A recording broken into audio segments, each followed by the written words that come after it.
Well, Callum, here we are again. Another win, another goal from open play. We're getting good at this. Absolutely mental weekend. 2 wins in a row, 2 goals from open plays in a row. Newcastle won, Miami Heat won. Unreal stuff. Do you have a good weekend, Glenn? Hey, we had a bit of mental snow, but we also had some good weather. I had a bit of problems watching the game, I'll admit. I didn't do pay-per-view, and the stream I couldn't get until about the 40th minute. So I did watch Red TV's highlights though, so I am informed. But yes, before you get into that, getting one up on me. But good weekend all round, and always helped. The mood's always helped by Aberdeen winning, I think. Don't you agree? I would agree, and I'm glad you mentioned that before I got on my high horse and became even more insufferable than usual. But if you want to help me become even more insufferable, then don't forget to like the YouTube video, subscribe there as well, as subscribing or following wherever you're tuning in, as well as on Twitter at @RTG_podcast. Remember the underscore this time. Yeah, and as always, we do appreciate every bit of support that is shown to us. And I think, by the time we next record an episode, Calum, we will have hit 10,000 listens, which is pretty remarkable. Not bad going for 2 specky guys just chatting nonsense about football. Exactly, that's the brand, and we're sticking to it, and it's kind of working. So thank you very much, everybody. Yeah, and just on a different tone before we kind of get into the football, I just want to say, pay my respects to Duncan Skinner, who sadly lost his battle with cancer last week at the age of 63. I'm good friends with his son Andy, so I just want to extend my condolences not only to Andy but the Skinner family. Duncan was the chairman of the Community Trust, for those that don't know, a non-executive board member, and he'd been chairman of the Community Trust since its founding in 2014. A well-liked guy throughout the club and the Community Trust especially.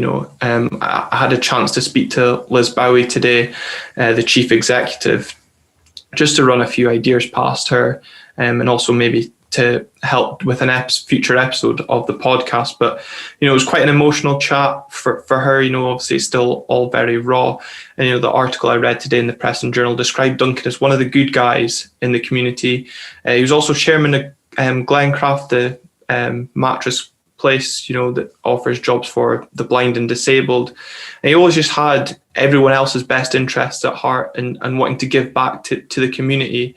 And for those of you that did know Duncan and maybe are on LinkedIn as well, will have just seen the outpouring of emotion there. So yeah, I just want to send my condolences and say to Skinner, we're thinking of you and your family at this difficult time. 100%. Nice words there, Glenn. Obviously didn't have the pleasure of knowing Duncan, unfortunately, but clear to see sort of from the outpouring, as you said, did a lot of good work in the community, and just a shame, gone too soon, I'd say. Yeah, definitely. I know Duncan always had time for anybody if they wanted a word. So yeah, may rest in peace there. Anyway, moving on to the football. We, like I said, we got a second 1-0 win, and a second goal from open play. Maybe keeping the race for third alive. Just about, if we kind of can at this stage. Obviously now within 4 points of Hibs, given they lost at the weekend as well. So I think a good win. Maybe not the best performance, but just sort of the win we needed, I suppose, from Paul Sheerin's side before Stephen Glass comes in and works his wonders. Yeah, and Sheerin signing off there with back wins as well. I think we can mutually agree, though, we were both surprised at the starting lineup. To see Matty Kennedy start first of all. Obviously we know what impact he went on to have, so hindsight's a wonderful thing. Ross McCrory dropping into right back in place of Calvin Ramsey, and I think kind of expectedly, Flo Canberry continuing to start up front given Callum Hendry's ineligibility. Were you surprised though to see Kennedy get a start given his performance against Dumbarton, and also McCrory drop out into defence? I was very surprised and upset at the Kennedy starting, as well as made myself look an idiot as well on Twitter about Hayes and McGinn. Not often you do that.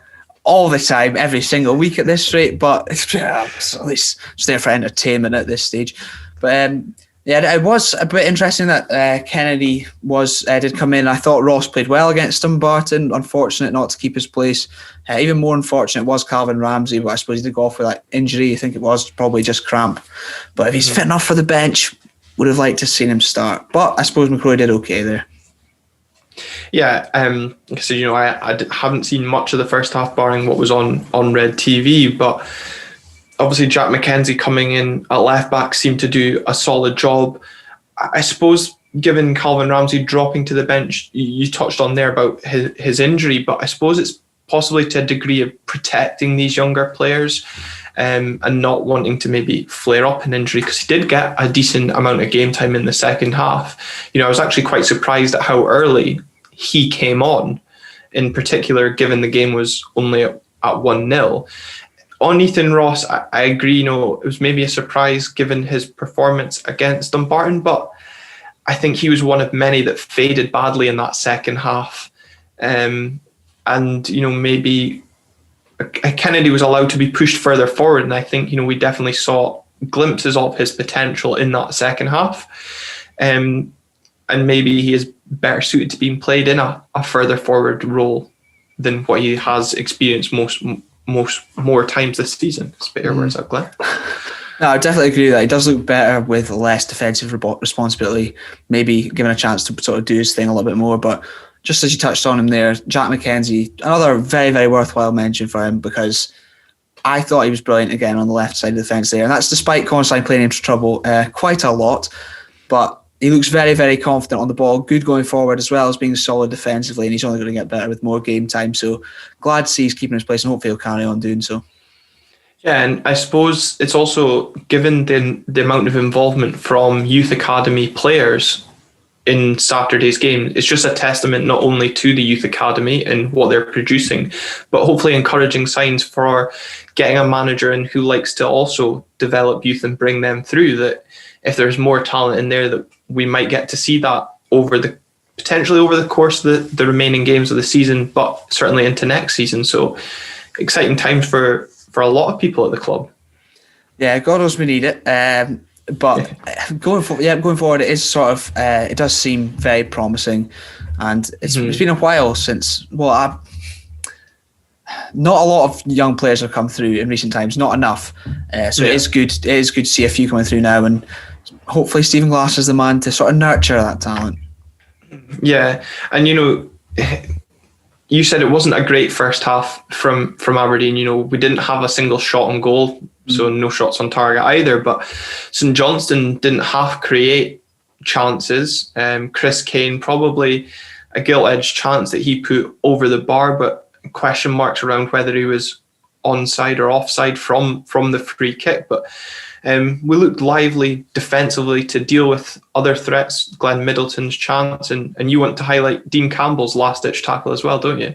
What a man he is. What a man he is.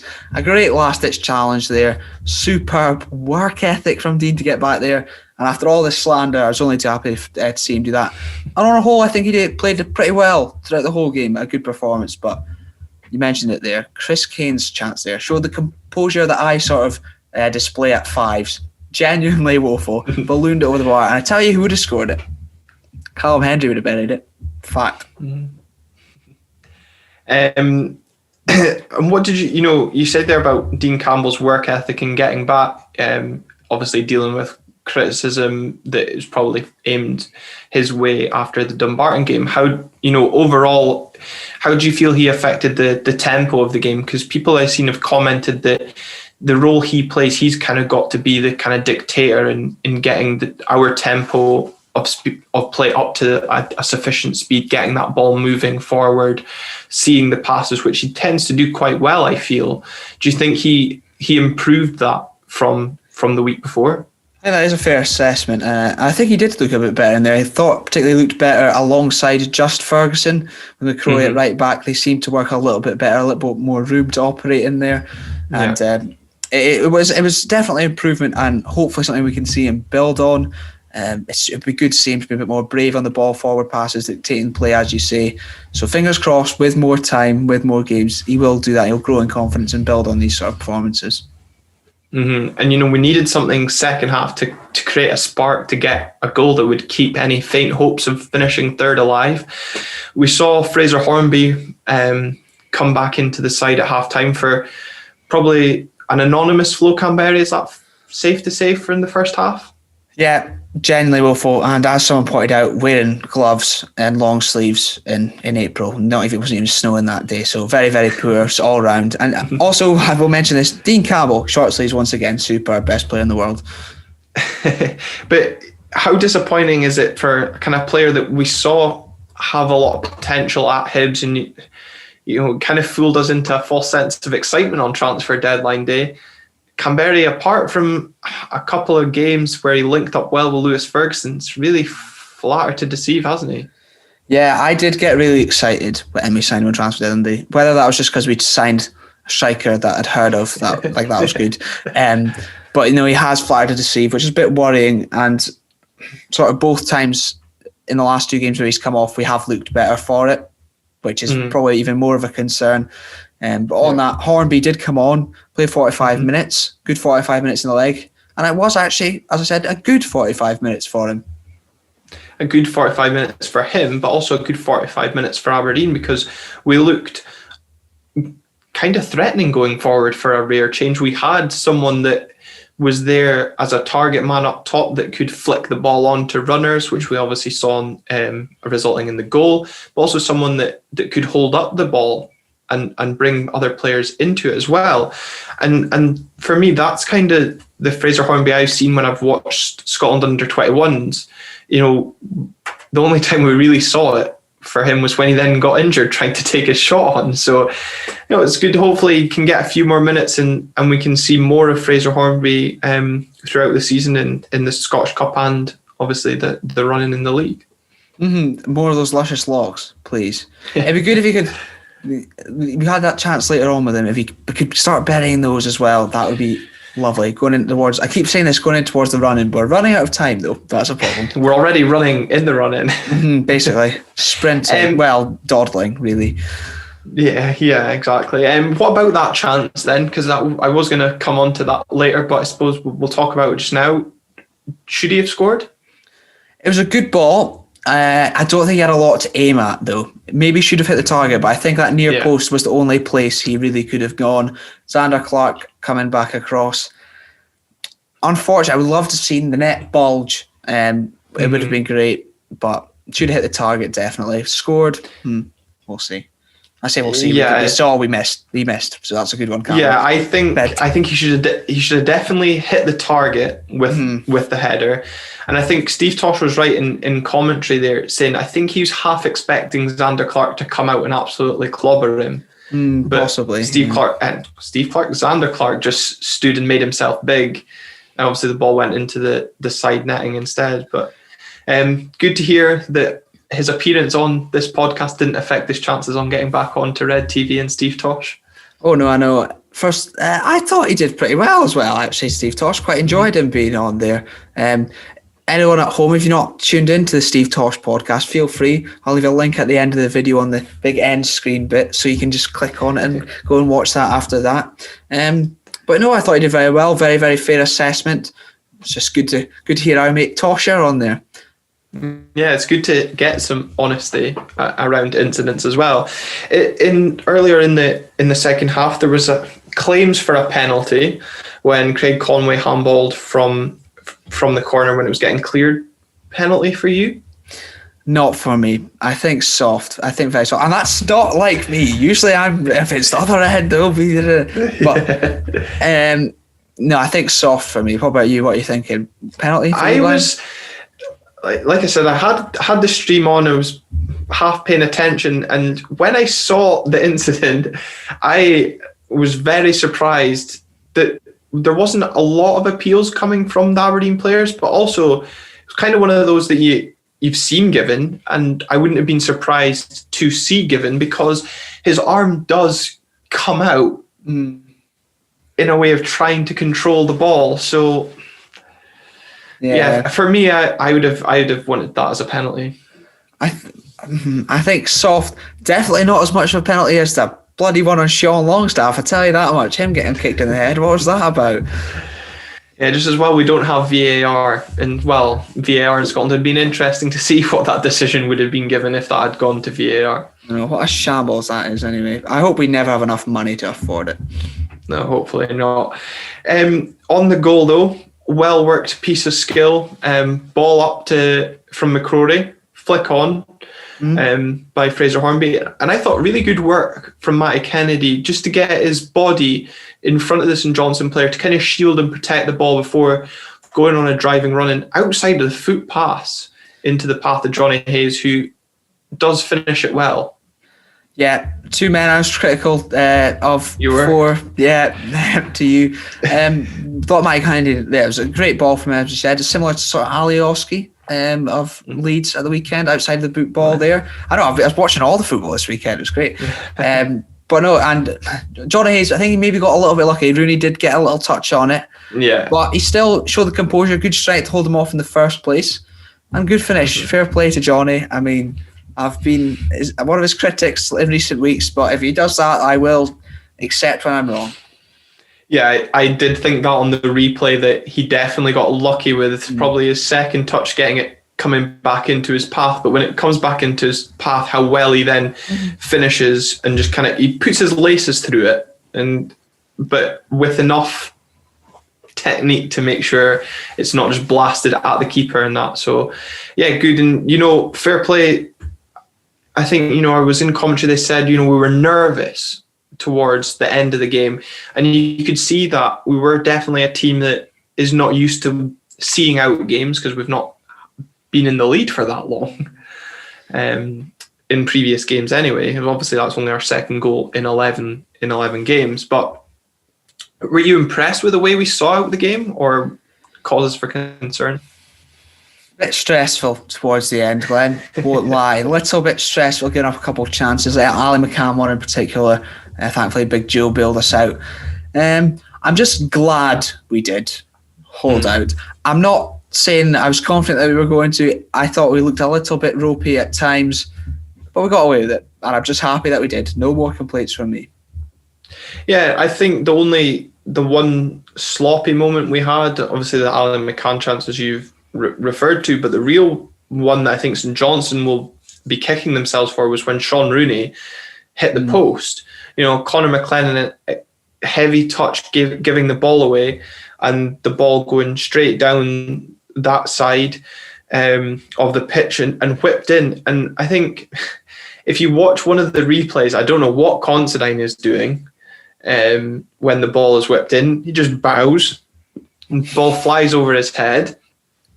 And Jack McKenzie shadows, I don't know if it was Guy Melamed or not, but he shadows the one St Johnstone player that's already in the box. But Johnny Hayes is badly ball watching, and Sean Rooney gets up and bullies him and powers the header. And I think Sean Rooney's really unlucky to see that rebound off the woodwork.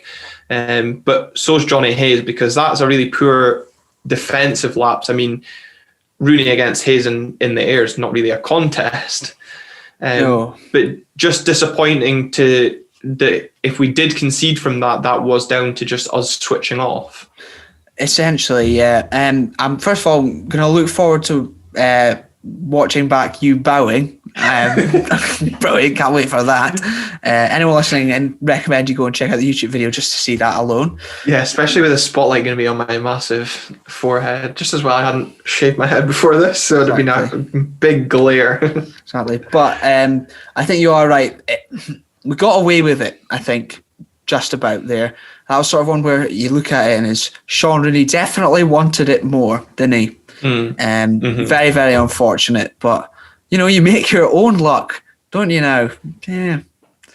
Well, you've got to, in this kind of end of the season, if you want to be in with a chance of finishing third. And that was really the kind of luck that we've lacked in recent weeks. We've probably lacked luck in front of goals. God, that's a good tongue twister. I'll try that one after a few drinks.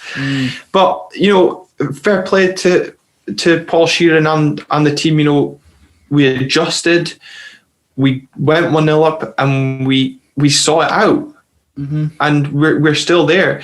Were you surprised though, given with 15 minutes to go, that we made the change in bringing Calvin Ramsey on for Niall McGinn and Conor McLennan in place of Matty Kennedy? Because for me, I mean, it's great to see the trust being given into those players, but it's a long time in a game that was kind of finely poised. Was finally poised, yeah, on a knife edge, I suppose you could say. But I suppose some fresh legs in there would help, some tiring legs perhaps. I want to say just happy to see us make changes early on, Glenn. Yeah. I won't lie to you. And they worked. It's good, and it's good to get Calvin Ramsey some more time as well. He'll only be better for that sort of experience too. And I suppose Conor McLennan to get his feet and brain in order. See if they'll link up once upon a time. Yeah, hopefully soon. And then obviously Ethan Ross getting a few minutes as we ran down the clock. I know you probably wanted more minutes for him, but a good tactical sub just to see out the end of the game there. That's sort of the more the substitutions we're sort of used to, isn't it? Well, given the news at the weekend as well of Prince Philip's death, there was talk of our cup game, whether that would go ahead. It has been moved from Sunday afternoon to Saturday at 5:30, and it's the dawn of a new era. Stephen Glass begins his reign as Aberdeen manager. That was a brilliant little segue you got there. Dawn of the new era as well. It's good tagline. I thought that was maybe good for the title of the podcast. There we go. But as people listening, watching will know, who knows? I like that. Good shout. But 5:30, on a Saturday night. All I'm going to say is, imagine if we were there and a new manager, 5:30 on a Saturday evening. That would be excellent. But I'm weirdly excited. I'm up for it. I'm looking forward to see, if he has any impact so quickly. But regardless, it's just something new, isn't it? A different kind of Saturday. Yeah, see if we get any new managers bounce. And I suppose we should, mention the AFC 118 event that the club have done, given it's the 118th birthday of the club on Wednesday, the 14th of April. And the club tried to sell 20,000 virtual tickets at £1 a go, with 6 top prizes, including £1,000 cash, signed tops, a tour of Cormac Park with the new manager as well. And at time of recording, which was Monday evening, there was less than 500 virtual tickets left. And Calum, I think that's just quite testament of the response to something like this from the fans, that obviously it's not really clear where the funds are going, but I'm sure if you asked if that was funds just to help the club, we would still seen a response like that. And that, in these times, it's great to see. Definitely. We've seen a lot of teams sort of selling virtual tickets for various things in recent times. But yeah, as you said, not really sure where the money's going. Maybe going into Dave Cormac's Rowie Fund. As we posted it later on, by the way. Looks delicious, 10 out of 10. But no, it is great to see people getting in behind the club and putting their hands in their pockets after what has been a hard time, not only for them, I suppose, but for everyone around the world. Oh, there you go. Bit of a poignant note there. We know not every club's fans are prepared to save their club when it matters most. So, but hey, the less we say, just anyway. But no, it is exciting with a new manager. He'll have hopefully 8 games this season. If he is in charge for 8 games this season, that will mean we are in the Scottish Cup final. Okay. And it is the Scottish Cup where he begins his campaign, as we've said, home to Livingston. Livingston coming into this game on the back of a 6-0 defeat at Parkhead. Calum, you watched the highlights of that as well. What have you got for us on that? They looked bloody shambolic at the back. Absolutely dreadful. It was a very much exhibition type match, going by the highlights. Celtic absolutely in cruise control. Could have been way worse than 6 if it wasn't for Robbie McCrory between the sticks as well. And Effie Ambrose did gift Celtic a goal as well, which was funny. I hope that does happen for us this weekend. That would be nice. Good old Effie. But yeah, Livingston, an absolute disaster at the back there, even more so than us. So hopefully, same again this weekend. That'd be nice. Yeah, I mean, it's a strange kind of few months Livingston have had. They went on this imperious run when Martindale took over. They got to the cup final and then shit the bed, in true Aberdeen fashion in a final at Hampden. Mm-hmm. And I've kind of never recovered since. And I've been on a really poor run of form. Obviously, they had the falling out between Scott Robinson and the manager. I think that's around him not wanting to sign a new contract. So he's not been playing.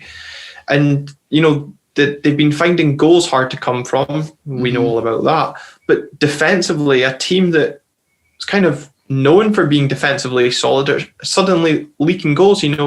Just look back to the Scottish Cup in the previous round. Wraith took them to extra time. So hopefully, there's going to maybe be some signs of encouragement from an Aberdeen viewpoint this weekend. I think the Robinson thing's huge. He looked like a massive threat for them, especially in that run that they put together. But at the other end as well, it has been pretty bad. That against Celtic, okay, Celtic do have the capabilities to turn up on their day and tear any team apart, but it was not good whatsoever. And as I said, without Robbie McCrory, it could have been even worse. And he conceded 6 still. So there you go. And I suppose though, we do, with it being a cup game, it is a one-off. Anything can happen, and given there's no replays now, it will be played into extra time and penalties. Hopefully, we don't need to endure that. I don't really know what to expect from us though this weekend, because it's a new manager. You never know what to expect. Do you think Stephen Glass will want to try and keep it relatively the same, or we really don't know, do we? It's very hard to know how it will go. I suppose in terms of personnel, he'd probably go more of the same, because Sheerin had been sort of bringing in some of the younger players as well, and that's something Glass will probably look to do. Be interesting to see in terms of style of football if that changes any time. It would have to be a very, very quick turnaround before the weekend. It's just wait and see, really, isn't it? Yeah, and I'm not sure when his quarantine ended, so how many training sessions he will have had with the players, or if he's been kind of giving Sheerin and Robson ideas to try and implement on the training field. Who knows? Obviously, Jack McKenzie, we'll remember this time, will be ineligible for the game. Do you think we'll see Johnny Hayes drop back to left back again? It's just why you mentioned that, because honestly I probably would have forgotten again. I think Johnny Hayes will drop back, so that maybe does make room for one of McLean or McLean. Who the hell is McLean? Kenny? McLennan or Ross. Honestly, Jesus, I don't know what's happened there. It might make room for one of those to come back in if Johnny Hayes drops back. Other than that, I can't see too much rotation between now and then. I don't know, maybe go 2 up front. Hendry might be back in. Yeah, I think the only thing I can see being rotated is Callum Hendry coming in for Canberra, possibly, because he's really offered us nothing. Or do you then do, like you said, 2 up top, go Hendry and Hornby? And we know that Hendry's got pace about him, and we saw on Saturday what Hornby can do with his flicks and his hold-up play. It's really kind of interesting, because up the top is where we've struggled, and we're limited with what we've got. And in the next 4 to 5 days, what can a new manager do with limited ability? It's going to be an interesting one. I think that's what makes, from an Aberdeen point of view, Saturday's game, like you said there, exciting, because we don't know what to expect. We don't know what he will do, and yeah, it's a cup as well, and everyone is excited about winning the Scottish Cup. I was just about to say, the fact the Scottish Cup ties adds a little bit extra to it as well, to see how it goes. But I suppose it's just wait and see. It will be a very, very interesting watch, I feel like. And then I suppose the news also coming out last week, how the Scottish Cup final, obviously we may or may not get there, hopefully we do, but it will be without fans, because of it being Hampden being handed over to UEFA for preparation for the Euros. Is that something that you were kind of expecting anyway, or disappointing to hear that we can't maybe move it to another ground and host it there with the potential for limited numbers of fans if it was allowed? Yeah, I am disappointed. Especially since if there are going to be fans at the Euros in summer. Do you know if they gave any reasoning as to why they can't really move it to another ground? Because I suppose, well, one of Celtic or Rangers might be there. That's a might. The other one definitely won't be there because they're about to play each other. I'm assuming they haven't contacted the SRU because a fee would be involved in hiring the ground. Is the only kind of reasonable explanation I can think. And yeah, it's just a shame because the Scottish Cup final is the showpiece event of the season. I mean, Hearts and Celtic did serve up a cracking final the back end of last year, but it's just not the same when fans are there to see their team lift silverware.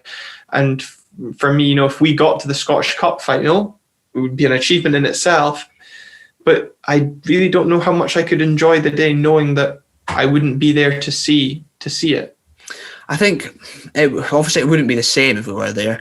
If Aberdeen got there, especially if we were to win it, you know. Exactly, it definitely would be the same if Aberdeen got there, and even if you did get to go, and limited fans and sort of all the rules and regulations that would be in place for that, it would not be the same at all. But I think even a limited amount would make a difference. It just adds a little bit of something else.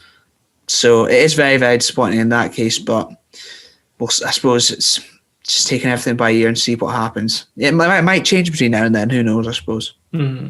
It might do, yeah. And hopefully, this time next week when you're either listening to us or watching us, we are speaking about progression in the cup. That'd be nice. It would be very, very nice, and we'd be cheerful as well, so that'd be even better, wouldn't it?